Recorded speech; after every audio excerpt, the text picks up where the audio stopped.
Kitchen recipe మీరందరూ బాగానే మనస్ఫూర్తి కోరుకున్న ఈరోజు వెజిటేబుల్ బిర్యానీ చెప్పుతున్నాను. చాలా బాగుంటుంది. ఒక ఆనియన్ తీసుకున్నాను, సన్నగా కట్ చేసుకున్నాను. ఇక్కడ పచ్చి బఠానీలు తీసుకున్నాను, ఒక గాజర్ తీసుకోవాలండి. ఇక్కడ పెద్ద సైజ్ గాజర్ తీసుకున్నాను, బీన్స్ 2 ఆలు తీసుకున్నాను, కొత్తిమీర పుదీనా తీసుకున్నాను. ఇవన్నీ కట్ చేసుకుని ముందే పెట్టుకున్నాను. గ్యాస్ ఆన్ చేసుకోవాలండి. మన చిన్న బొగనైనా పెట్టుకోవచ్చు, మనం కడాయినా పెట్టుకోవచ్చు. ఇక్కడైతే నేను బొగన పెట్టుకుంటున్నాను. తగినంత ఆయిల్ వేసుకోవాలండి. నేను 1 కప్ ఆయిల్ ఫుల్ వేసుకుంటున్నాను. ఆయిల్ మన కొంచెం హీట్ అయినప్పుడు ఆనియన్ వేసుకోవాలండి. ఆనియన్ అయితే ఫ్రై చేసుకోవాలి, మనం ఎర్రగా ఫ్రై చేసుకోవాలండి. కొంచెం మనం ఇక్కడ ఆయిల్ అనేది ఎక్కువనే పడుతుంది. కొంచెం ఇలా ఫ్రై చేసుకునేప్పుడు మనం ప్లేట్లో తీసుకోవాలండి. ఈ ఆనియన్ అనేది కొంచెం చల్లగా చేసుకోవాలి. మన ఆనియన్ అయితే ఇది ఆయిల్లో మనం ఆలు ఫ్రై చేసుకోవాలండి. ఆలు చేసుకుంటున్నాను. ఇక్కడ ఆలు ఫ్రై అయినప్పుడు మళ్ళీ దీంట్లో బీనీస్ అన్నీ మనకు వెజిటేబుల్ ఎన్ని కూరగాయలు ఉన్నాయో అన్నీ వేసుకోవచ్చండి. చాలా బాగుంటుంది బిర్యానీ అనేది. ఇప్పుడు గాజర్ వేసుకుంటున్నాను. దీంట్లోనే బీన్స్ వేసుకోవాలండి, బాగుంటుంది బీన్స్ వేసుకుంటే బిర్యానీలో. దీంట్లోనే గాజర్ కూడా వేసుకుంటున్నాను. ఇవన్నీ ఒకసారి కలుపుకోవాలని, బాగా కలుపుకున్నాక కొంచెం దూరవెచ్చగా ఫ్రై చేసుకోవాలి. మనం గరం మసాలా వేసుకోవాలి, సాజీరా అన్నీ ఒకేసారి వేసుకున్నాండి. పచ్చి బఠానీలు కూడా దీంట్లో వేసుకోవాలి. ఒక స్పూన్ అల్లం పేస్ట్ వేసుకుంటున్నానండి. దీంట్లో 2 స్పూన్లు కారం పొడి కూడా వేసుకోవాలి. చిటికెడు పసుపు యాడ్ చేసుకోవాలండి. దీంట్లోనే మనము తగినంత సాల్ట్ వేసుకోవాలండి. 1 చెంచా సాల్ట్ వేసుకున్నాను.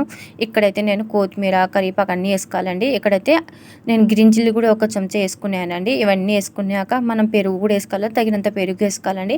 ఇవన్నీ ఒకసారి బాగా కలుపుకోవాలండి, మగ్గనియాలి. మనము కొంచెం గ్యాస్ అనేది సిమ్లో పెట్టుకోవాలండి. ఇప్పుడు కొంచెం నేను కుక్ చేసుకుంటానండి మూత పెట్టి. బియ్యం ముందే నానబెట్టుకుని ఒక అరగంట ముందే అండి ఇలా నానబెట్టుకుంటే చాలా బాగుంటుంది. మీరు కూడా బియ్యం కడుక్కొని ఒక అర్ధగంట, ఒక 10 నిమిషాలు నానబెట్టుకుని రైస్ చాలా బాగా వస్తుందండి. 1 చెంచా సాల్ట్ వేసుకున్నాను. మనకు ఎసురు కూడా అవసరం లేదు కదా, ఇలాగనే పెట్టుకోవచ్చు. చూడండి నేను ఇలాగనే పెట్టుకుంటాను పొయ్యి మీద.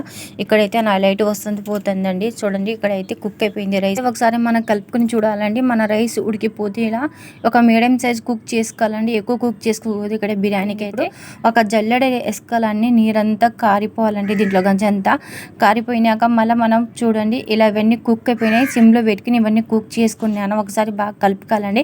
కలుపుకున్నాక దీనికి నేను కింద దించుకుంటున్నాను. ఇప్పుడు మన ముందే కొంచెం రైస్ మిలిగించినామండి. దీంట్లో నేను రైస్ కొంచెం మిలిగించినానండి. రైస్ పెట్టినాక మన హగ్గన్ అనేది అదే మన కూరగాయలు అన్ని దీంట్లో ఫ్రై చేసుకుని అన్నీ వేసుకోవాలండి. మళ్ళీ పైనుంచి రైస్ వేసుకోవాలి. రైస్ వేసుకున్నాక కొద్దిగా మనం ఫుడ్ కలర్ అనేది వేసుకోవాలండి. దీంట్లోనే అంతా స్టెప్ బై స్టెప్ వేసుకుంటూ రావాలా. ఫుడ్ కలర్ వేసుకున్నాక మళ్ళీ కొద్దిగా కొత్తిమీర కరివేపాకు ఇవన్నీ ఒకేసారి వేసుకోవాలి. ఒక లెమన్ కూడా వేసుకున్నానండి.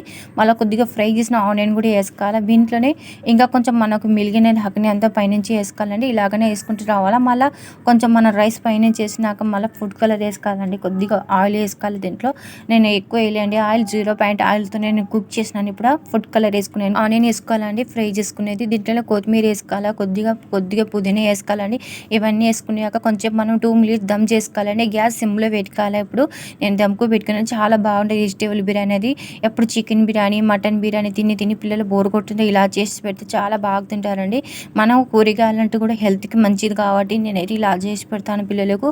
ఇప్పుడైతే దమ్ అయిపోయింది కాబట్టి ఇప్పుడు తీసుకున్నాను. మీరు కూడా తప్పక ట్రై చేసిన కామెంట్లో చెప్పండి. వీడియో నచ్చినైతే లైక్ చేయండి, షేర్ చేయండి, సబ్స్క్రైబ్ చేయండి.